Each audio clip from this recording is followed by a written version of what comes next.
Yo, what's good, YouTube? It's your boy, NosaaNation, man. Today we got a new special video, man. Special video. NBA legends explain why Larry Bird is on a different level. Now, before we get to the video, you know what I'm saying? First of all, I want you guys to smash that like button. You know what I'm saying? Comment, subscribe, you know, all that. Finish that.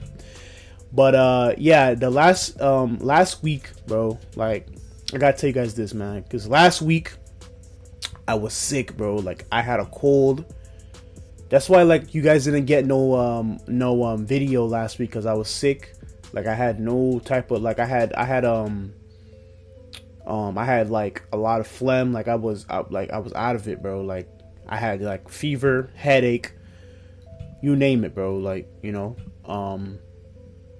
I even thought I had COVID too, but you know, good thing I don't have it. But yeah, it was just a tough time, bro. It was tough, man. Like, I couldn't like really do anything because like I had a fever, bro. Like, I had a headache, you know what I'm saying? Only thing I did was go to the gym and work out a little bit, you know what I'm saying? But that's pretty much all I did, you know? Like, I didn't have a fever, but I had like a migraine type shit, you know what I'm saying? I had like a migraine. Like, it wasn't like my head was pounding, like, pause, like my head wasn't like, I didn't have a crazy headache where it was like unbearable, but it was there, like, you know, it was like a migraine type shit, you know what I'm saying? But yeah, like, you know, I worked out, and then next thing you know, I have a mouse in my freaking room, bro. In this very room that I'm recording in right now, I have a mouse in my I had a mouse in my room, bro. So I had to take all the clothes out. I had to first of all, I had to get like bait traps, you know what I'm saying? I got a bait trap. He ate the bait, whatever. And then like I kind of was trying to like get him to you know, trying to get him to lure him so I could stomp on him so I could kill him. But, you know, he was too fast. He ran into the vent or whatever. You know, but he got poisoned already, so you know what I'm saying, he's probably gonna die. Probably in the vent, I don't know. He's probably already dead. I don't know. He never came back or nothing. So, but yeah, I had a little mouse issue. So I had to go to the store. Had to go to the hardware store. I bought like a bunch of sealant. I sealed all the holes. Because I have a hole in my wall, type shit, from like my bed. You know what I'm saying? Because like back in the day, I was sleeping on a freaking on a cardboard. Like, I was sleeping on on a flat cardboard. You know, like I was sleeping on a mattress, but I was sleeping on the cardboard, like, for the mattress. And the cardboard had damaged the wall, so it created like a little hole. So like I patched that up, and then like I saw like in my closet, because that was where it was hiding. It was hiding in my closet. I saw in my closet there was like spaces between like the baseboards and the wall. So I patched that up too. Like I sealed all that up, like sealed everything up. You know what I'm saying? So now I'm just hoping that no other, mice come through. And then outside I saw that there was some spaces too. So I sealed that up too, because they could have came from there too. So yeah, man, like I was just busy doing a whole, like, I don't know, it was too much. I was busy doing a lot, bro.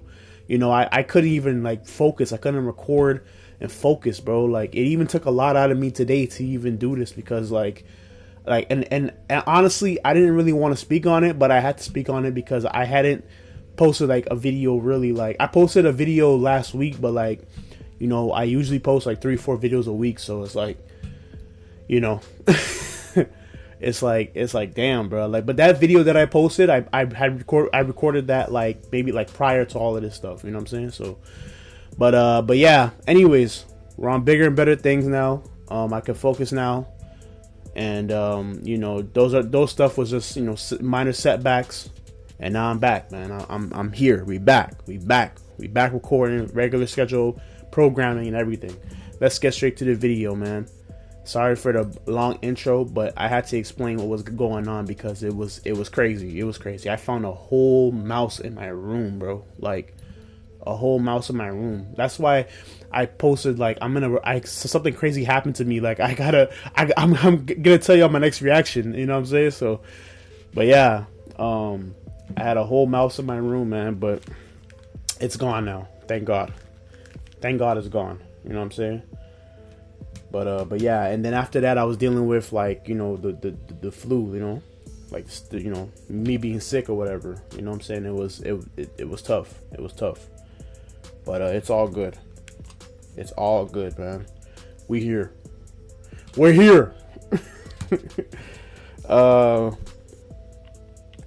And just dealing with also some personal stuff too, you know, just some other personal stuff too that's just been kind of like diverting my focus, you know what I'm saying, from recording, you know? Like it's just so much shit that's just been like sidetracking me from recording, and I hate it, bro. You know what I'm saying? I hate it. Like I wish I could just shun everything off and just focus on recording, but it's tough, man. It's tough.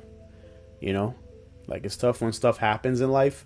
And you have to deal with it. Like you have to deal with it. You can't I can't be recording and I know there's a mouse in my room. I can't, like, it's just not gonna be good. You know what I'm saying? So I had to focus on that first, and then come back.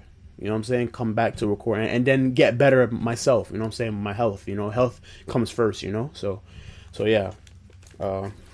Let's get straight to the video though. Yes, sir. Who was the best trash talker you played against? Larry Bird. They say Larry was more of a trash talker than Jordan. Yeah. So give me wow. a little bit more about I didn't know that. LB though. Larry Bird, man. But Bird didn't talk trash to you, Oh my God, Bird talked trash to everybody. In the vast world of NBA history, there are players, and then there's Larry Bird. Think about it. Larry Legend retired over 3 decades ago, yet his impact still reverberates through the NBA community today. That, my friends, is the mark of a true legend.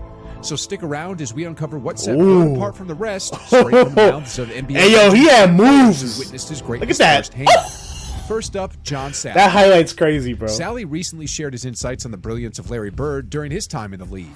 Speaking on the Get Your Popcorn Ready with T.O. and Hatch, Sally emphasized Bird's mastery of the mental aspect of the game. Sally said, I thought I was going to be a Celtic. I did. Really? So he would be like, man, too bad we didn't get you, Sal. Y'all double me tonight when I get the ball in the wing? I said, nah, man, straight up. He goes, y'all ain't double teaming me? What's wrong I with said, y'all? nah, I got you, dog. You don't like height. He goes, mouse in the house. And you 6'11". And they lifted. He walked me down to the post, got the ball. He said, you better ask for a double team, Sal. Talking to you the whole night. time. And he would move at his speed. I don't care how fast you think you are. Right. rather than trying to out-jump or outrun opponents, Bird's success came from his strategic approach and mental toughness. He understood his strengths and weaknesses. Larry Bird would put fear in me and everyone else just like Luka does. And I watch him going, man, this dude is every move Kevin McHale's ever had plus, and he can put the ball in the basket. Isaiah Thomas. In a recent episode of All the Smoke podcast, NBA legend Isaiah Thomas shared a hilarious anecdote involving none other than Larry Bird. As the episode neared its end, Thomas couldn't resist spilling the beans on a memorable encounter with Bird. The 12-time NBA All-Star recounted how Bird took offense when Thomas listed off his teammates, none of whom were black, tasked with guarding him on the court. Thomas said, he said, who guarding me? And I was like, I got Kelly, I got Lamb, I got Benson. He's like, you ain't got no brothers? Disrespecting me. That's what he said. That's exactly what he said. He said, hey, man, you can't put no white dude on me. Straight disrespect. Now, Bird's remarks might raise a few eyebrows, but in the world of professional sports, particularly basketball, black athletes have long been celebrated for their exceptional athleticism. Terrell Brandon. So you can't put no white players on me? Yo, Larry... Yo, that's insane, bro. That's insane. Yo, Larry Bird. He listen, man. He's man. If like, man, he's invited to the cookout, man. I'm sure he was invited to the cookout because he's like, yo, that's major respect. You know what I'm saying? Like, you can't put no white players on me, man. I'll bust their ass. On an appearance on the Basketball Kings PDX, Terrell Brandon gave us a glimpse into what it was like to face off against the legendary Larry Bird. Brandon said, Bird is a psychologically assassin. In what way, though, man? You say that. How? How can a person jump this high? and out-rebound you? How can a person just move you that way and make you a deficiency? How can a person jump and just, I mean, when we practice, he would be running around Boston Garden while we was practicing. That was psychological. And we was watching him running around in the Boston Garden. And it was like, why are you running? Brandon undoubtedly painted a vivid picture. Why are you running? And thrills playing against a player of Bird's caliber, Byron Scott. In a surprising revelation, Byron Scott, who spent 11 seasons with the Lakers, shared some intriguing insights about Bird. According to Scott, the three-time MVP wasn't just a legendary player on the court, but also the greatest trash talker. The three-time MVP. Yo, watch this, guys. Watch this highlight. Watch this highlight. Bird. According to Scott, the three-time Look at MVP that. wasn't just a legendary player on the court, but also the greatest trash talker he ever encountered. A lot of people don't know this. You probably know this, Dan, but Larry Bird was one of the biggest trash talkers in basketball. Bird didn't just talk the talk, he walked the walk, often predicting his moves to the defense before executing them flawlessly. Scott said, so we playing them in the last play. He says to James Worthy, he says, you guys don't have to worry about it. I'm going to go right over that corner. He said, they're going to set a screen for me. We're taking the ball out. He said, I'm going to curl right over. And he's telling us to play. He's telling us to play before they even take it out. He said, I'm going to go right over to that corner, and I'm going to catch it, and I'm going to shoot it, and I'm going to tie the game or win the game, whatever the case may be. They take the ball out, and I think it was either Danny or DJ, the late, great DJ. Yeah. Take the ball out, man curl right to the corner, caught the shot, shot a three, game over. It's like, are you effing kidding me? It's my Larry Bird story. Having faced off against Bird a whopping 14 times during his career with the Lakers, Scott's firsthand experience adds weight to his claim. Brian Shaw. In a recent sit-down on the podcast P with Paul George, former Boston Celtics player Brian Shaw treated listeners to a captivating story about none other than NBA legend Larry Bird. Shaw, who donned the Celtics jersey from 1990 to 1992, reminisced about a memorable encounter with Bird during one of their early practices together. Shaw said, I was like, man, they letting this white boy who can't jump, who's not athletic, kill him like that. He ain't that damn good until I got there. Yeah. And I remember one of the first practices, he told me and Reggie Lewis, he said, I want to play you guys 1-on-2. up to 7, right? And so, like, come on, man. He was like, the only catch is I get the ball first. So me and Reggie look at each other. We like, yeah, all right, man, whatever. So the next thing you know, it's 6-0. Yeah. Right? We ain't even touched the ball yet. He hits his first 6 shots. Yeah. So when it got to be 6-0 and we go into 7, we like, because it would be like one of us would guard him and another one would be ready to try to get the rebound. Despite being past his prime, Bird showcased his prowess and unyielding determination on the court, leaving Shaw thoroughly impressed. But what truly stood out to Shaw was Bird's playful yet relentless trash talking. Even as they battled it out on the hardwood, Bird... Hey, yo, this video is so interesting, bro. Like, oh my gosh, bro. Like, this video is interesting. Like, I'm not gonna lie to you guys. Like, don't be surprised if I don't pause too much, because yeah, this video is lit. Like, this video is like, you know what I'm saying? Interesting, you know? Found time to engage in banter, adding an extra layer of intensity to their practice sessions. Kareem Abdul-Jabbar. Despite the fierce rivalry between the Los Angeles Lakers and the Boston Celtics throughout the 1980s, one might assume that Kareem Abdul-Jabbar and Larry Bird harbored animosity toward each other. However, when Kareem was questioned in an interview about his genuine thoughts on Bird as a player, the Lakers legend surprised many with his glowing praise for his rival. Kareem said, I remember the game he played against the Lakers the first year that the Celtics won the World Championship with him on the team. He was ridiculous. He came on here. Remember, our sportscaster played the Superman theme when he was talking about him that night after the game, because he did everything, points, rebounds, assists, just steals, you name it. Larry has such a great mind for the game. Wow. And, a great touch. I had a lot of respect for him as a competitor. For Bird, earning such praise from one of his biggest rivals speaks volumes about his impact on the sport. His achievements and skills set him apart as one of the greatest players to ever grace the NBA hardwood. Patrick Ewing.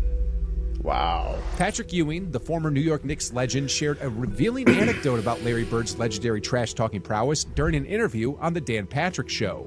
Ewing, who faced off against Bird many times during their illustrious careers, opened up about how Bird's verbal jabs extended beyond the basketball court and into his personal life. Ewing said, I remember, like I was saying, growing up in Boston, people all used to always talking about that he can't jump, he can't do this, he can't do that. And, a lot of my friends was like that, So I called all my friends back up. I said, Patrick Ewing is from Boston? Put in the comments down below. I did not know he was from Boston. I thought he was from New York, bro. Like, I swear to you, I thought he was from Brooklyn or something. You know what I'm saying? Like, I don't know. For real. all that trash that you were talking. Like I know he's Jamaican, but like I didn't know he was from. I didn't know he grew up he went to America and he grew up in Boston. I didn't know that. I didn't know that part. I thought he was in New York. You know what I'm saying? You need to squash all that. This man is great. He's demolishing everybody. He's doing it on the best defensive players in the league. But Ewing isn't the only one who fell victim to Bird's psychological warfare. Throughout his illustrious career, Bird silenced doubters and critics alike with his unparalleled talent and unwavering self-assurance. His passes were insane. Indeed, Bird's swagger, confidence, look at that! And Oh my gosh, have bro! solidified his place in NBA history as one of the all-time greats. Nolan Richardson. In his Hall of Fame induction speech in 2014, former coach Nolan Richardson shared a captivating story about the first time he heard about Larry Bird. Richardson recounted, "And I'm listening to the radio, and I have no clue of the players on either team. All of a sudden, this name keeps coming. Bird. He goes to the right, Bird. He makes the shot, Bird. I said, God damn, who is Bird? Did you see the pass that Bird made? I can't see it, but I'm just trying to imagine it. When I got the newspaper the next morning and saw Larry's picture, I said, damn."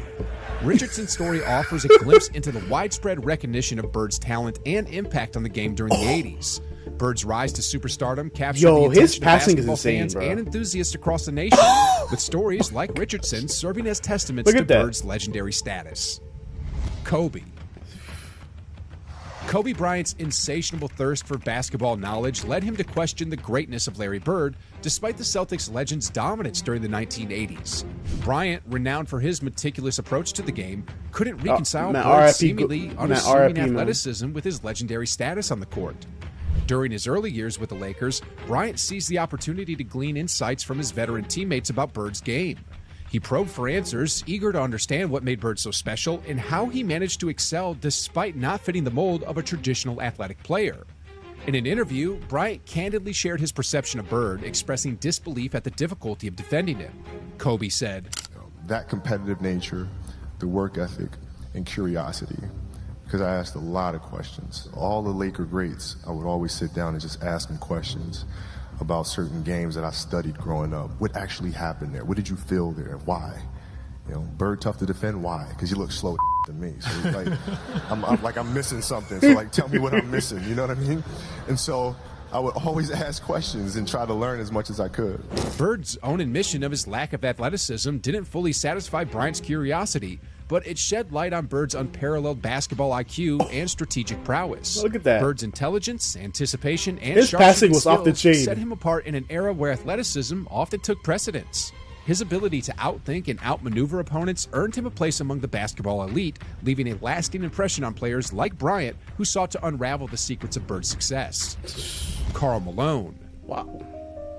Utah Jazz icon Karl Malone recently shared a legendary Larry Bird story that adds another layer to Bird's reputation as one of the greatest players and trash talkers in NBA history. Malone said, "Sitting on the bench, watching Kevin McHale and Larry Bird, and Larry Bird did something. To me, I'm still marveled at this. And he got so many people. It was a timeout, and one of our teammates, Bart Kofold, had a camera. Right. He's taking pictures. So Larry Bird came over there and looked at our bench, and he said, 3-pointer from right over here." So I'm sitting over there looking like that Babe Ruth calling your shot already, right? Yeah. So Isaiah, I'm sitting there looking. He looked down at the floor. Hell, everybody looked down at the floor. He like he threw something. And he hit a 3. Can you believe that? And Wow. I remember Kevin kind of looking over at the bench like this gonna be a long night. Coming from someone as esteemed as Malone, this story carries significant weight. Malone, a legend in his own right, isn't easily impressed by mere antics. Yet, Bird's ability to leave a lasting impression on him speaks volumes about his unique talents and charisma during his prime. His trash talking may have been relentless, but what truly set him apart was his ability to back it up with Mind you guys, he's doing all of this stuff against the Atlanta Hawks, who had Dominic Wilkins, against Detroit Pistons, who had Isaiah Thomas, Bill Laimbeer, you know what I'm saying? All these different players, Joe Dumars, you know what I'm saying? Then you had New York, you have Patrick Ewing, John Starks, you know what I'm saying? All them boys. Then you got the Lakers, you know, their rivals, the Lakers, Kareem with Magic and James Worthy and Byron Scott and all these different players. Like I'm telling you, like he was doing this shit against and then you have Philadelphia, which had the Dr. J. You know what I'm saying? Like it's a lot. It was a lot, bro, back in the day, bro. And it's amazing to think about it. You know what I'm saying? exceptional skill and performance on the court. Y'all gotta put in the comments. Wilkins. Put in the comments down below, man. Who was your favorite? Who was your favorite '80s player, bro? Let me know in the comments down below. From the moment Dominic Yes, Wilkins sir. stepped into the NBA, he showcased star potential. However, like many Yes. rookies, he faced tough lessons along the way, including memorable Wait, encounters. whoa. However, like many rookies, he faced Oh tough my lessons gosh. along the way, including memorable encounters with Larry He Bird. dunked the fuck out of Larry Bird. Oh my gosh. In one such incident Wow. recounted by Wilkins I did himself, not know he did Bird that. wasted no time in giving the young Wilkins a tough initiation to the NBA. Despite Wilkins' considerable skills as a two-way player, Bird's relentless competitiveness and ability to back up his talk proved formidable. Wilkins recalled, I go shake his hand, and he put both hands behind his back. And I'm saying, okay, he getting his head ready to play. And first play of the game, he says, I don't know where they got you guarding me, Holmes. And he shoots a three. I was pissed. I said, I wasn't mad he hit the three. It's set up for a really interesting game. Because I remember one time I came down and I dunked it on him. He laying on the ground. He fouled me, and I'm pointing. And he said, hey, Rook. I said, what? He said, what? He said, I like you. You got balls, but I'm still going to get 30 on your ass. He got about 38, but I had to pay my dues. I wasn't upset about that because, back then, as a rookie, you got to pay your dues. Simple as that. Bird's dominance over Wilkins serves as yet another example of his unrivaled talent and mental toughness. Throughout their storied careers, Bird and Wilkins engaged in memorable battles, each leaving their mark on the other and on the history of the game. For Wilkins, facing off against Bird early in his career served as a valuable learning experience, one that undoubtedly helped shape him into the Hall of Fame player he would become. Reggie Miller. During a recent appearance on the Dan Patrick Show, longtime Indiana Pacers star Reggie Miller expressed unwavering loyalty to his former head coach, Larry Bird. As a current TNT analyst, Miller boldly stated that if given the choice in a hypothetical draft, he would select Bird in his prime over LeBron James.